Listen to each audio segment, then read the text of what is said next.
Assalamualaikum warahmatullahi wabarakatuh. Sabtu 8 Mei 2021. Abah cerita, dulu ada 2 orang santri berkawan karib, belajar bareng, ngapal bareng, masak bareng, kemana-mana bareng. Suatu ketika, salah satu dari mereka dipenjara oleh penguasa. Hidup di penjara beda banget. Ia mengadu kepada kawannya. Kawannya menjawab, "Bersyukurlah kepada Allah, ia mendapat waktu khusus dipukuli petugas penjara jam 11 malam."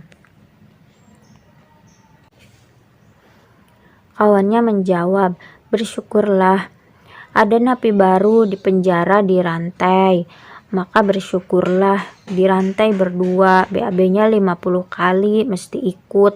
Lagi-lagi harus bersyukur, kata kawannya.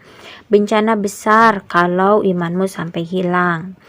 Ada orang pekerja ulet, ia berdagang hemat hingga usahanya jatuh bangun, tapi nggak kapok, akhirnya menjadi kaya. Setelah kaya kebakaran, hartanya habis, bersyukurlah.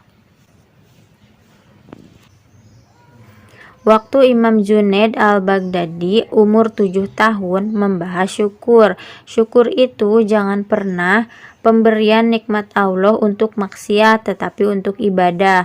Syukur nikmat adalah selalu mengamalkan ilmu. Syukur itu bisa menjaga yang ada dan menarik yang belum ada, rezeki. Rumah Abah dulu 2 kali 2 meter, tiangnya bambu, atapnya belarak. Hidup itu perlu ilmu, kalau nggak punya ilmu sengsara. Bersyukurlah yang datang, bukan maling iman. Ahli surga itu setiap masalah tidak pernah mengeluh, pasti ada bencana lain yang lebih besar dari itu. Orang yang tidak pernah mengeluh itu adalah ahli surga. Sekarang sudah tidak ada lagi, sebab kiainya rusak karena hatinya mati, ilmunya tidak berfungsi, seperti kasus kiai maling dana pesantren korupsi. Azab ulama itu hatinya mati karena ilmunya dipakai untuk sarana cari duit, ceramah cari duit. Jangankan mendapatkan nikmat, dapat bencana pun harus alhamdulillah, sebab nanti akan ada bencana lain yang lebih besar lagi. Apapun keadaan kita, alhamdulillah. Minggu 9 Mei. Dulu ada nabi, dalam perjalanannya ada batu kecil mengeluarkan air yang besar sekali. Ia pun heran. Allah kasih kemampuan pada batu itu bisa bicara. "Hei batu, mengapa kau kecil bisa mengeluarkan air besar?" Batu itu menjawab, "Karena takut neraka, makanya nangis. Itu air mata yang takut neraka, karena neraka bahannya batu dan manusia."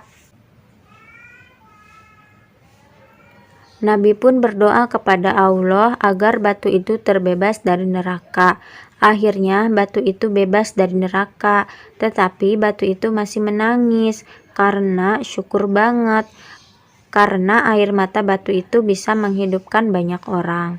Air mata itu terjadi karena 2. Yang pertama karena takut, yang kedua karena syukur. Ulama zaman dulu beda banget sama ulama zaman sekarang. Ulama zaman dulu ilmunya dipakai semata-mata untuk akhirat, bukan bisnis ziarah wali songo, ceramah minta dibayar. Jangan coba-coba cari duit dengan sarana agama.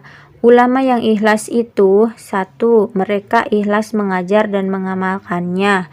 2. Hanya melihat kekurangannya, tidak melihat kelebihannya. 3. Rendah diri banget. 4. Ingat dosa terus menerus. 5. Sering lakukan kegiatan ilmu atau mengajar. 6. Tidak suka harta. Yang halal kelihatannya itu leho atau ingus, apalagi yang haram. Benci sama dunia karena dunia itu leho. 7. Hidupnya ikhlas mengabdi pada masyarakat, agama, dan bangsa. Senin 10 Mei. Kita cukup pada Allah saja, makanya perlunya kita ngaji. Aku hanya menyantuni atau memuliakan orang yang memuliakan atau menghormati aku, Allah. Perintah Allah dinomor satukan. Kita sering salah minta rezeki, minta yang halal, berkah, tercepat. Amal yang paling baik di mata Allah adalah yang paling sulit dilakukan. Dalam agama, yang paling bagus itu yang paling sulit atau berat dilakukannya. Perlu kesabaran atau ketabahan termasuk ngaji. Kalau sabar membunuhmu, kau mati syahid. Toko bangkrut, sabar. Tanam kelapa dimakan bagong, sabar. Allah akan hinakan orang yang menyepelekan perintahku, Allah. Di dunia akan disengsarakan. Aku, Allah, hanya memuliakan orang yang menganggap aku penting.